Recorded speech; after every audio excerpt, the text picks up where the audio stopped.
So I got a question. Just came up to mind. How's this? It goes back to when you talked about the attitudes in Washington, as well as other capitals around the world that were, in general, it leads to favorable conditions. And in fact, there's this massive amount of spending that's going up in science and technology, as well as the sort of formal aspects of the stimulus package. What does this really mean for a startup?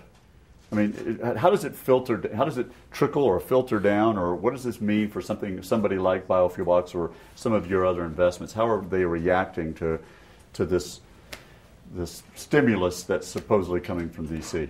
Free money. So I was in D.C. about 3 weeks ago with my empty bucket, knocking on all the doors, and nobody filled it.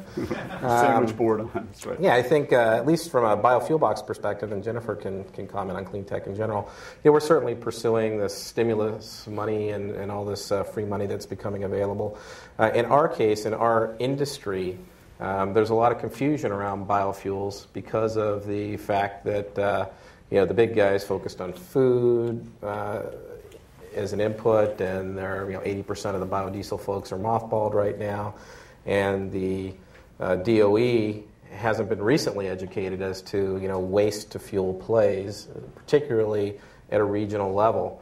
So it's this catch-22 where money's coming, but nobody knows who's going to be on the receiving end yet because the definitions are still being debated. So it'll be interesting to see how the definitions of who's eligible. Is it going to be giant plants only? Are they going to allow companies that have distributed models? And so we're dealing with a lot of lobbyists getting their opinions, a lot of attorneys in D.C. getting their opinions. But in biofuels in particular, there's a little bit of uncertainty around the execution of that. Okay.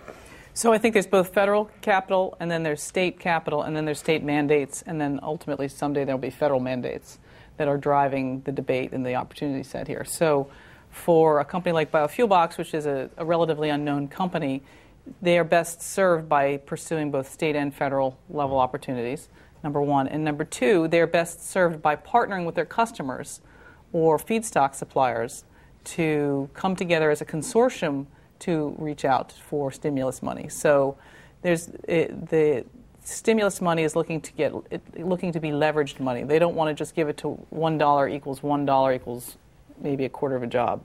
They want it, $1 to equal $4, which could equal 4 jobs. And so they're looking for consortiums and opportunities for customers and the full supply chain to come together and present a proposal for why, if they get this money, they will be able to provide significant leverage into that local economy in order to justify those stimulus dollars. And so we've encouraged our companies like BioFuelBox to have conversations with potential customers, potential partners along the feedstock side, to bring together bulk and provide an obvious path for legislators to feel as if they are using the taxpayers' dollars to the most leveraged and most effective outcome.